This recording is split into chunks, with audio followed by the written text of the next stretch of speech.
पैर गाड़ी के पहिए बहुत बड़े बड़े होते हैं। तोता बंदूक छोड़ेगा और वन मानुष बाबू बनकर मेज पर बैठेगा।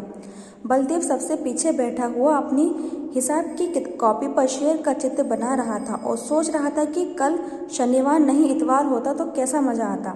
बलदेव ने बड़ी मुश्किल से कुछ पैसे जमा किए। मना रहा था कि अब छुट्टी हो और कब मैं भागूं। हेडमास्टर साहब का हुक्म सुनकर वह जामे से बाहर हो गया, मतलब तुरंत ही भाग गया। छुट्टी होते ही वे बाहर मैदान में निकल आया और लड़कों से बोला, मैं तो जाऊंगा, चाहे कोई छुट्टी दे या ना दे। अन्य लड़कों में मतलब और किसी लड़के में इस बात की हिम्मत नहीं थी कि वो हेडमास्टर साहब का कहना ना माने, पर बलदेव सर्कस देखने चला गया। वहाँ पहुँचते ही उसने एक आने का टिकट खरीदा। कितने आने का? एक आने का टिकट खरीदा और जानवरों को देखने भीतर पहुँचा, मतलब अंदर पहुँच गया और उनको देखकर झुंझलाने लगा।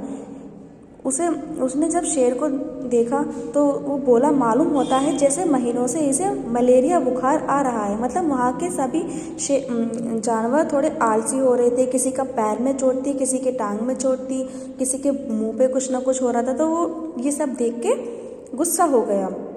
बलदेव को अफसोस हुआ कि गेंद छोड़कर यहाँ ना आता। एक आने पैसे भी एक गए।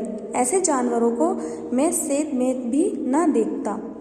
इतने में एक बड़ा भारी गुब्बारा दिखाई दिया। उसके पास एक आदमी खड़ा था और वो चिल्ला रहा था, आओ आओ, 4 आने में आसमान की सैर करो। अभी बलदेव उसी तरफ देख रहा था कि अचानक शोर सुनकर वह चौंक पड़ा। पीछे फिरकर देखा तो मारे डर के उसका दिल कांप उठा। मतलब जो शेर था वो पिंजरे से भाग निकला था और सब भीड़ भागने लगी, चिल्लाने लगी। तभी उसने पीछे पलट के देखा तो शेर उसकी तरफ आ रहा था। इतने में गुब्बारे की रस्सी छोड़कर वह आदमी, मतलब शेर जिस गुब्बारे में वो बैठा था, वहाँ शेर उस पर चढ़ गया और जो गुब्बारा जिस आदमी ने पकड़ रखा था वो छोड़कर भाग गया डर से और वो गुब्बारा ऊपर उड़ने लगा। बलदेव ने एक बार नीचे देखा तो लोग चिल्लाकर चीते से बचने के उपाय बताने लगे, मगर बलदेव के तो होश उड़ गए। उसकी समझ में कोई बात ना आई। जो गुब्बारा ऊपर उठा जाता, बलदेव के प्राण सूखते जाते। मतलब वो परेशान होने लगा और डरने लगा कि मेरे सामने चीता है, अब मैं क्या करूं।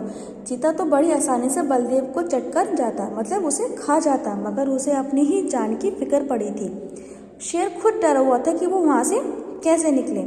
आखिर चीता इतना डरा कि उसके हाथ पांव फूल गए और वह फिसलकर उल्टा नीचे गिरा। जो चीता था वो डर से इतना मतलब डर गया था ऊंचाई से, तो वो खुद ही नीचे गिर पड़ा और उसकी हड्डी पसली चूर चूर हो गई। अब तक तो बलदेव को चीते का डर था, अब यह फिक्र हुई कि गुब्बारा मुझे कहाँ लिए जाता है, क्योंकि गुब्बारा उड़ता जा रहा था। वे एक बार घंटाघर की मीनार पर चढ़ा था। ऊपर से नीचे के आदमी खिलौने से और घरौंदे से लगते थे, मगर इस वक्त वह उसे कोई गुना ऊंचा था। वो उससे कहीं ज़्यादा गुना ऊंचा था, मतलब बहुत ज़्यादा ऊंचा था। एकाएक उसे एक बात याद आई। उसने किसी किताब में पढ़ा था कि गुब्बारे का मुंह खोलने से गैस निकल आती है और गुब्बारा नीचे उतर आता है, मगर उसे ये मालूम था कि मुंह बहुत धीरे धीरे खोलना चाहिए।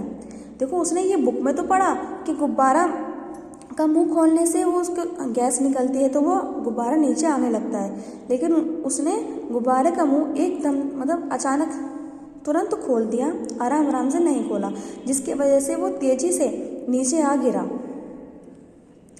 नीचे गिरता जा रहा था। थोड़ी ऊंचाई पर आ गया तो उसने नीचे की तरफ देखा। दरिया बह रहा था, उसमें वो कूद गया और कूदकर अपनी उसने जान बचाई। अगर वो गुब्बारा बहुत तेजी से नीचे गिरता तो बलदेव भी बहुत तेजी से नीचे गिरता और उसकी भी हड्डी वड्डी टूट जाती।